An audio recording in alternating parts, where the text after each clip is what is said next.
We've got games coming right around the corner. Woohoo!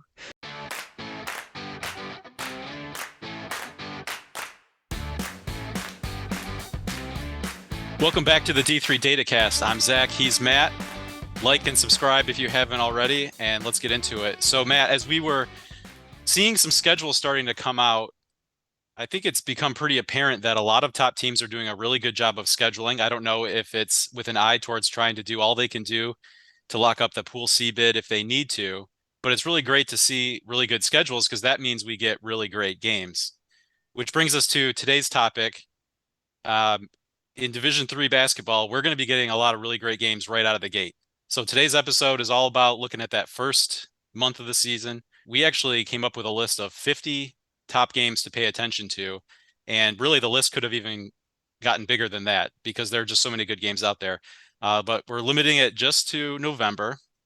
And we've made a list here of 50 top games to pay attention to as the 2022-23 Division III basketball season gets underway.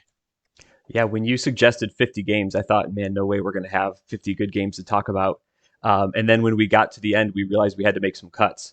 So there were definitely more games that we could have talked about. You could have maybe had 75 top games to watch in November. There's going to be a whole lot of good basketball in these first 3 or 4 weeks of the season. And that's going to be really fun for us fans. You know, as we get started talking about these games here, a couple of caveats to note maybe. We don't have complete schedule information yet for all teams. Possibly there might be still some hanging out there that aren't posted. Some we'll maybe get into this a little bit, but some potential early season tournaments that will have even more good matchups that aren't locked down yet. We didn't even consider those, and there's going to be some great ones. We don't know full team rosters. We don't know who's exactly going to be good and who's not going to be good.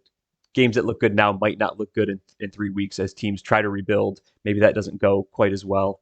And we could have just missed some, right? So there could be other good games out there that we're not going to bring up that are legitimately good. We had to make some cuts. We maybe overlooked something we shouldn't have. But here's 50 really good games, and we're focusing on non-conference games here. As we were making the list, we had to trim some things, so an easy thing to trim was just the beginning of some conference games. Even though they're great matchups, we're going to focus on non-conference games here. So, yeah, with that, should we get started? Let's do it. All right, looking at some week 1 matchups here. These are games starting November 8th is the first official game date of Division III basketball through the 13th. We're going Monday to Sunday, November 8th to Tuesday, but Tuesday to Sunday on week 1. So we have Swarthmore Rowan, we have Mary Washington Lynchburg, we have UW Whitewater Augustana, and we have St. John's UW La Crosse. Just starting off, Swarthmore Rowan, both these teams were tournament teams last year. Swarthmore is always strong in Region 5. Rowan out of the NJAC. The NJAC looks like a resurgent conference. You know, it's been a while since they've been in the top tier of Division III. They were very strong last year. They look like they could be strong again this year. Definitely a game to watch in that kind of Region 4-5 area. Mary Washington Lynchburg. One thing I was thinking about Mary Washington is they might be one of the best teams in Division III you've never heard of. And not necessarily to say you've never heard of Mary Washington, but they kind of fly under the radar with Christopher Newport in what's now the Coast to Coast Conference. They're a good team. They're a team that the computers like pretty well. And getting that kind of Region 6 matchup against the Lynchburg from the ODAC is going to be a good test for them to see where they are. Whitewater Augustana, I think, is an interesting one for me. UW Whitewater is retooling a bit. They actually had a player unexpectedly pass away during the summer. Augustana is a team that's kind of fighting in the middle of the CCIW, maybe hoping to make a jump into the top. So that's kind of a WIAC CCIW matchup is always worth watching, particularly 2 teams that are going to be fighting kind of mid to upper end of those conferences, hopefully. You know, early season, we're always kind of hopeful for what teams are going to do. So that one's going to be a good one for me to see. And then St. John's, UW La Crosse, a big Region 9 matchup. Probably the MIAC favorite in St. John's against UW La Crosse, who's looking to build on an excellent season from last year, hoping to maybe fight for the top spot in the WIAC. Yeah, so right out of the gate, you get a Region 9 game there that's going to have potentially big implications for regional rankings down the line. And you mentioned the NJAC, which didn't make our top 10 conferences list, but depending on the year is one of those conferences that could be definitely considered sliding into the top 10 position across the country. Yeah, and they were multi-bid into the NCAA tournament last year, so definitely strong. We're going to the next one here. More week one games. Christopher Newport, Johns Hopkins, Yeshiva versus St. Joseph, Connecticut, Maryville against Roanoke, and North Central, Illinois against Dubuque.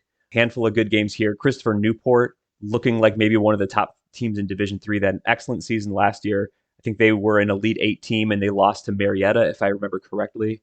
Marietta consensus top four team last year, so they were strong, looking for even stronger.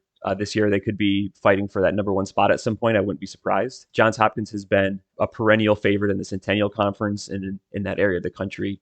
Two blue bloods battling out there. Yeshiva versus St. Joseph, kind of an interesting rematch from last year. Both teams are going to be rebuilding a bit. I think that was Yeshiva's lone regionally ranked win last season. So it'll kind of be fun to watch this game play out again. Maryville Roanoke, I think this game's at Mount Union's tournament, which looks like an excellent tournament to start the season. Region 6 matchup here that's going to have implications in the regional rankings probably. And then North Central Dubuque. North Central is similar to Augustana in that they're fighting, I think, to join that top of the CCIW conference. They return maybe one of the best players in Division III, Matt Helwig. Shirley's going to be a preseason All-American, could be on that National Player of the Year list. And Dubuque was in the tournament last year. They've been sort of the top of the ARC conference the last few years. Their loss was to Case Western, and Case ended up hosting that second weekend pod last year in the tournament. So expecting maybe some big things out of Dubuque this year, and that matchup with CCIW North Central is looking intriguing to me.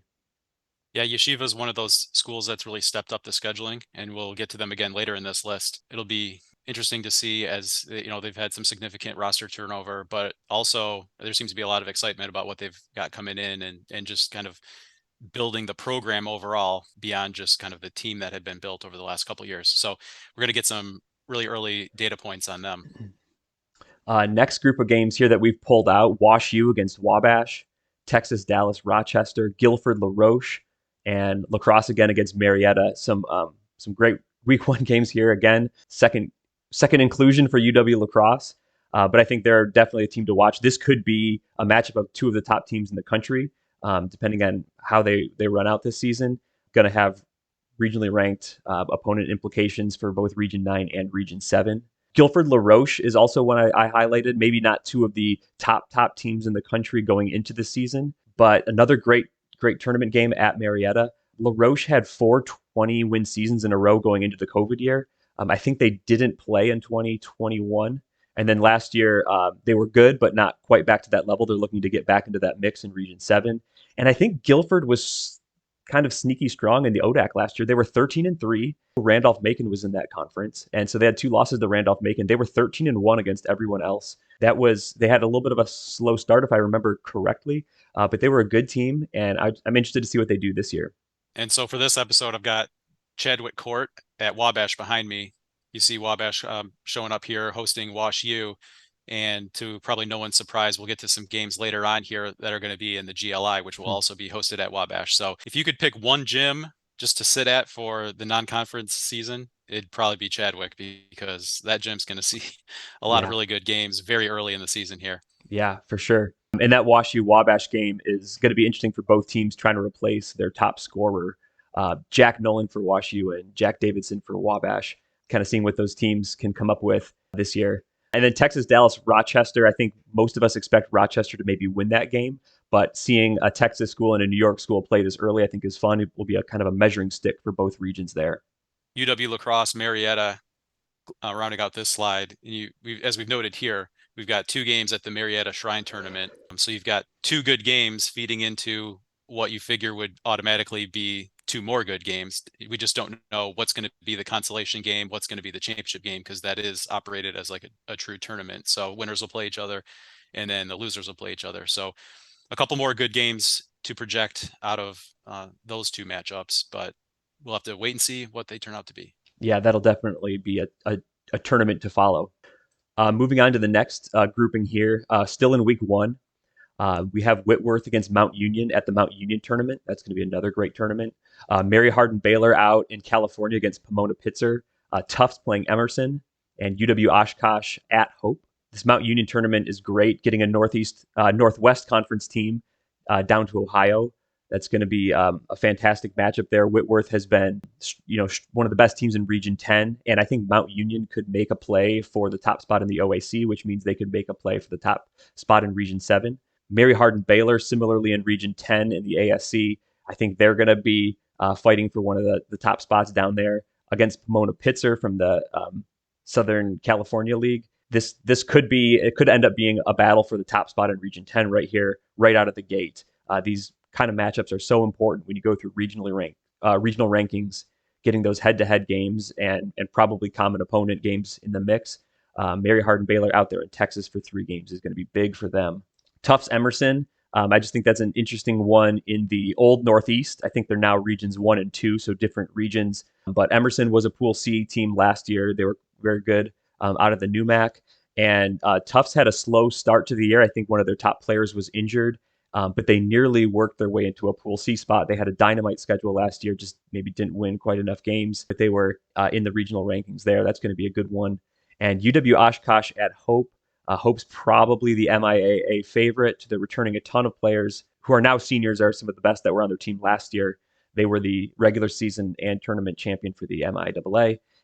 They were the Pool A last year. Kind of just to see that, how the MIAA will stack up against the WIAC. I think that'll be a good measuring stick game for Hope. That'll be at their building, I believe. So, they could make some early season noise if they win that one. As we noted with the Marietta tournament, the M Club Classic at Mount Union is another one operating as a true tournament. So we'll be getting a championship game and a consolation game that are both worth watching, with the caliber of teams that are there.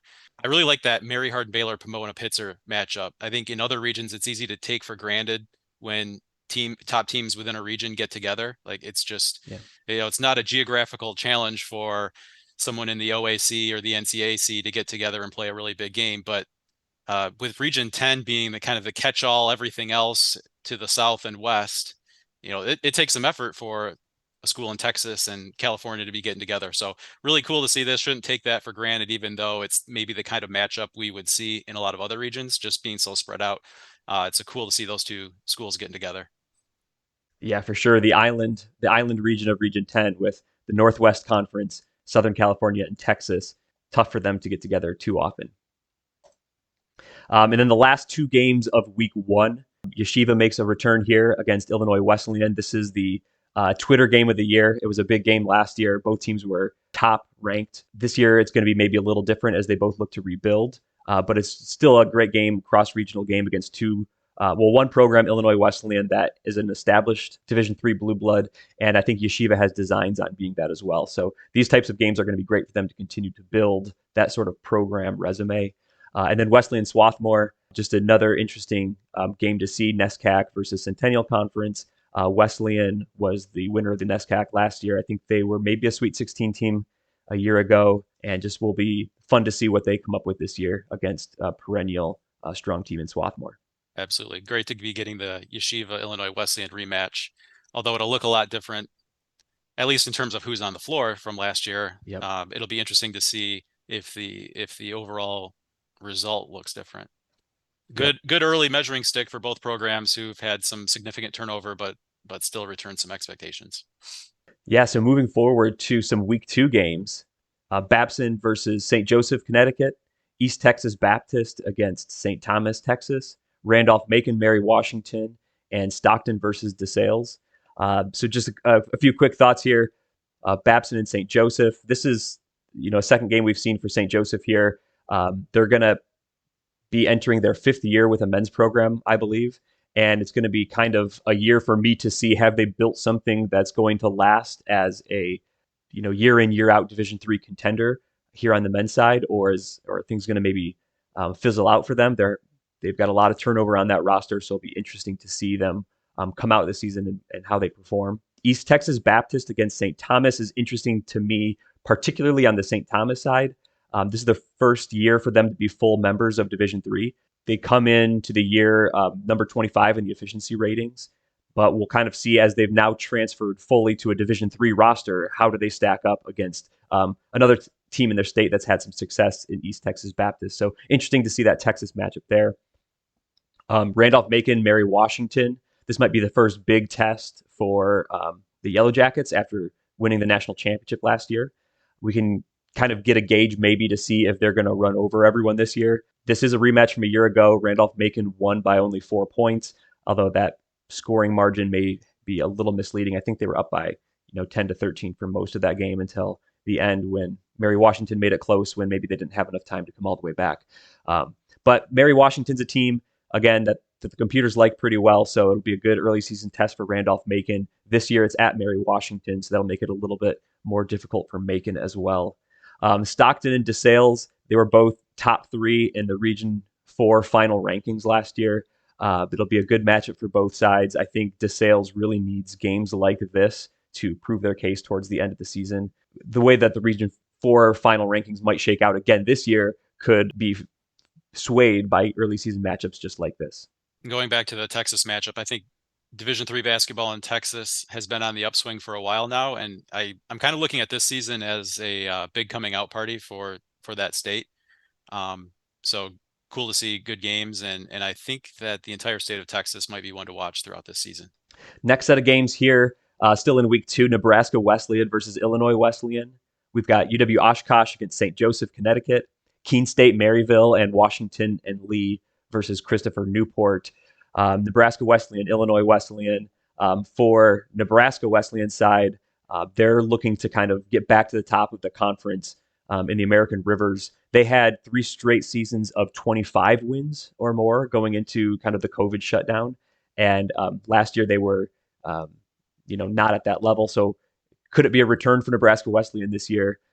As we kind of mentioned with Illinois Wesleyan, they're retooling on the fly this year. I don't think they're going to be down. I think they're going to be, lower than they were last year as an Elite 8 team on the cusp of a Final Four. But what's the Titans going to look like this year from Illinois Wesleyan? Games like this will help prove to us what they'll be. Again, with St. Joseph, Connecticut, here's a chance to prove it against one of the steadiest programs in Division III. I think UW Oshkosh has become that year in and year out. They're one of the favorites in both the WIAC and across the country.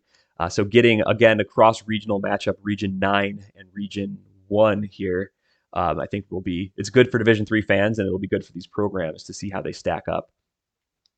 Keene State, Maryville, I kind of think as 2 teams who are looking for maybe more attention in the national conversation. Keene State out of the Little East last year were somewhat surprising conference tournament champions, I believe. And then they got into the NCAA tournament and had a good performance there. Maryville didn't, quite end up where they wanted to be. I think that program has a lot of momentum going for it, and I think it's one of the strongest kind of teams in Region 6 to watch this year as teams on the rise. Washington Lee and Christopher Newport. We've discussed Christopher Newport a little bit already. I think they could be one of the best teams in Division III. They don't always have a lot of opportunities for great wins in the coast-to-coast conference. So seeing an ODAC matchup against Washington and Lee, for them, I think will help their prospects for regional rankings, looking for those common opponent type matchups.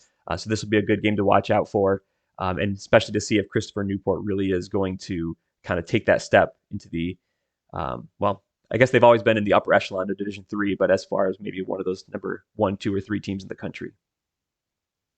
Yeah, I think when we talked earlier about teams stepping up their scheduling game, Maryville is one that fits into that category. Mm-hmm. And as you noted, Christopher Newport comes in with high expectations, but doesn't have the opportunity to get some top games in conference like maybe other contenders do. So showing up on a list like this with an important early season game is big for them.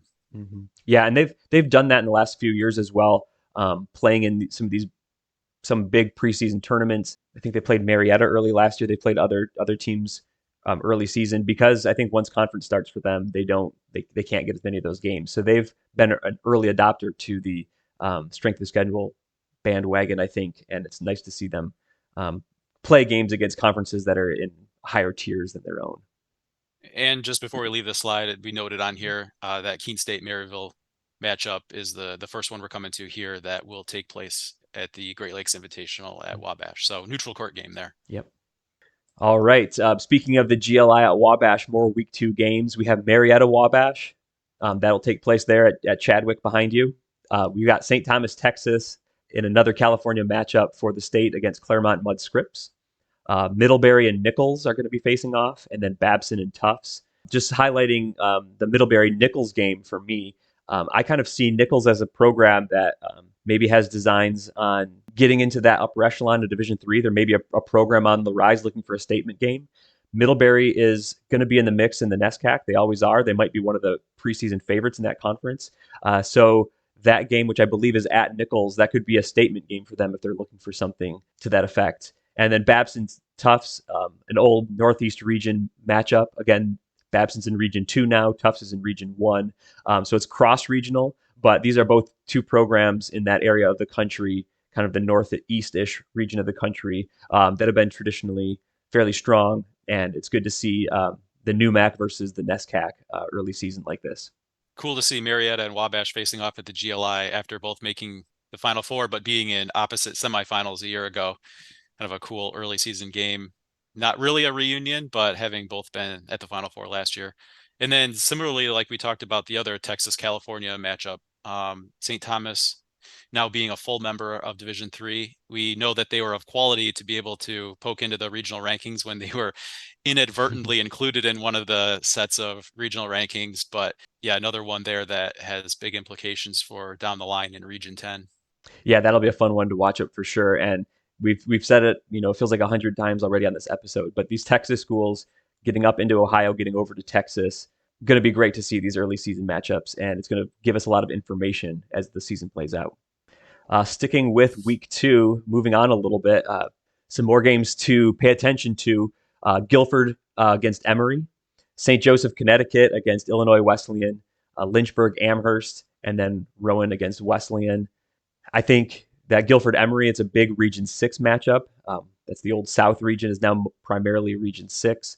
I think Emory is the favorite in that region. Well, maybe outside of Randolph-Macon. Emory is one of the favorites in the stacked top of Region 6. Again, also Christopher Newport. So, there's 3 really strong teams there. I think Guilford needs a strong showing in a game like this to prove that they can play up with those teams. I think those 3 that I previously mentioned, Region 6 teams, Macon, Emory, and Christopher Newport, could be as good as any teams in Division 3. So it could be interesting to see if Guilford can also claim a spot up there with them. Lynchburg, Amherst, ODAC versus NESCAC, Region 1 versus Region 6. Interesting kind of game. Lynchburg's a team that the computers like maybe a little bit more than their record initially indicates. And then Amherst is usually always in the mix, both nationally in their region and in the NESCAC. So that'd be a fun one to see. Rowan at Wesleyan, both, again, tournament teams from a year ago. They both lose some starters from a season ago, and it'll be interesting to see how they get replaced. They still have a bunch of returning talent as well. So will either of these teams kind of repeat their tournament runs from a year ago? Yeah, I think this is now the 3rd time St. Joseph has shown up on the list. So pretty clear they're playing a great schedule this year. And moving on to the next group of games here, still in week 2, Swarthmore and DeSales, Elmhurst at Buena Vista. Buena Vista. I've watched Hoopsville enough to remember it's Yeah. Buena Vista. Buena Vista. Shout out Dave McHugh. Right. Keene State against Marietta at the GLI in Wabash. And then Maryville, Tennessee against Wabash at the GLI. This is not a true tournament, so we know the matchups there for the second weekend. So more good games there. So just starting at the top for me, Swarthmore and DeSales. This is my impression of DeSales. They're a pretty good team, and they play a pretty good schedule, but I usually find it lacking for elite matchups. They're good. They rarely prove it to me. Here's a chance to prove it to me. Win a game against Swarthmore early in the season, then you'll be firmly on my radar, I think. Keene State, Marietta, opportunity for Keene State to make a statement win. They had 20 wins a season ago from the Little East Conference. I think they flew under the radar for most of the year. They were a team that the efficiency ratings, I think, liked quite a bit. 2 teams from that conference, the Little East, played in the NCAA tournament and both won a game. So they're a good team. They could give Marietta trouble depending on which Marietta team comes out. How are they going to replace the players they lost from last year's Final Four? I think we would maybe expect Marietta to come out victorious there, but that's going to be a really great game to watch. And then Maryville and Wabash also at the GLI. Great game to see. Region 6 versus Region 7. Again, another statement schedule game for Maryville as they try to improve that strength of schedule number, a number that kind of kept them out of the Pool C conversation, I think, for much of last year. if Wabash is competitive in the NCAC, just like they were last year, I mean, they were more than competitive in that conference last year, then this is going to be a great game for Maryville. Yeah, and that Elmhurst Buena Vista game is one that stuck out to me because on the surface it might not seem like it quite fits with some of these other ones. I mean, Elmhurst season was well documented last year. They lose some talent that they'll have to replace, but also bring back enough that they're expected to be a factor in the CCIW. But Buena Vista is an interesting case. They had I look back at the roster from last year. They had 6 seniors, but they actually returned 3 starters this year, have I believe 9 juniors on this year's roster and 0 seniors. So this kind of gets to, what's your new favorite saying, Matt, about juniors? There's no such thing as a junior with potential, right? Yeah, So, right. and this is also a rematch of a game last year. Elmhurst won at their place by 1. So this will be an interesting first look at Buena Vista, maybe on more of a national stage, with a solid group of juniors, some returning starters. This could be a team that challenges in the American Rivers, and maybe since they're not going to be losing anyone this year, maybe it's a year early, but this could be laying the groundwork for something. So this is maybe a sneaky, interesting game to pay attention to in week 2. Yeah, if this gels for Buena Vista, it could be the start of a nice 2-year window for them.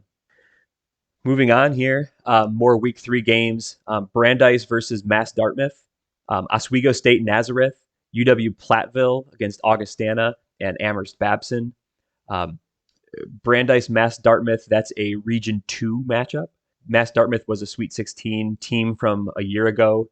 They're going up against Brandeis from the UAA. Brandeis is maybe one of the question marks in that conference. The UAA is one of the strongest conferences in the country.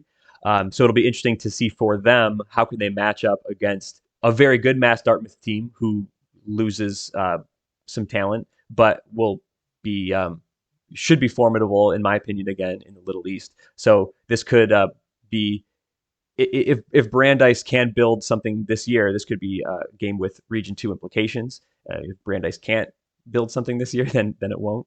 Being that in-region matchup, I think will be strong for this one. Oswego State Nazareth is a very good one for me this year.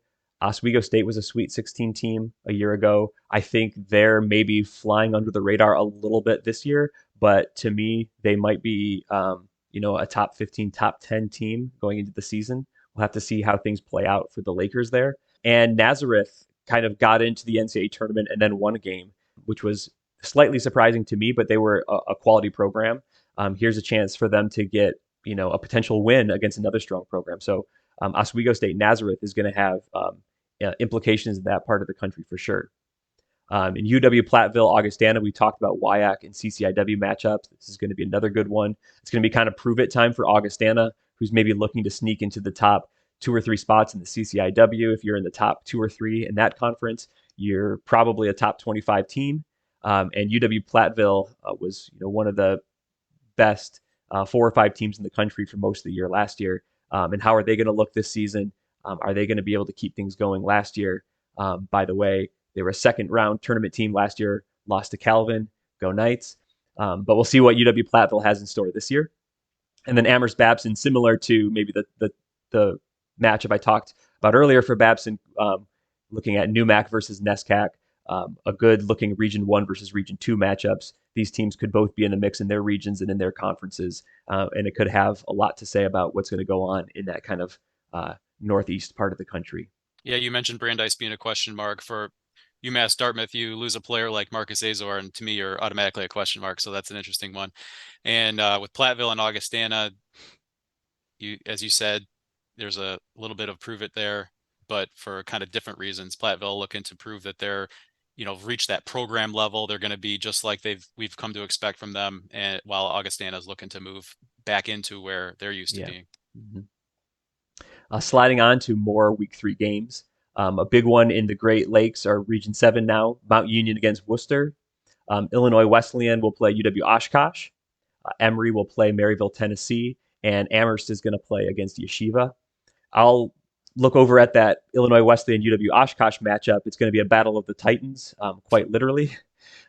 Both teams are nicknamed the Titans here. Last year, both teams played at the Shirk Center at Illinois Wesleyan. Oshkosh won by 2. I expect them to be favored a little bit more heavily at their home court this year.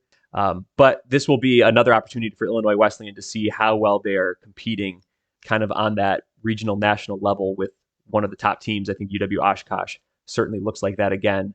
They'll be one of the Division III favorites going into the season, and will Illinois Wesleyan be able to compete with them? Will be interesting to see. For Mount Union Worcester, I think for years and years, I kind of saw Worcester as the supreme Ohio team out there. Obviously, other good teams were in the mix as well, but year in and year out, they were going to win 20 games. That streak is over, but can they get back to that spot? Mount Union looks like they might be the class of the region or the OAC, or they'll at least be in the mix fighting for that kind of spot. And can the Scots put themselves in that position as well and claim one of those big early season head-to-head wins that'll be big in the Region 7 rankings? Yep, absolutely. I believe this Amherst Yeshiva game should have been a rematch of a game last year that was scheduled but couldn't take place. Correct me if I'm wrong on that. I don't remember. I wanted to say that they tried to get a game together, but it had to get canceled. Anyway, another indication of Yeshiva stepping up the schedule, hoping to have a strength of schedule number that's a little bit more competitive this year.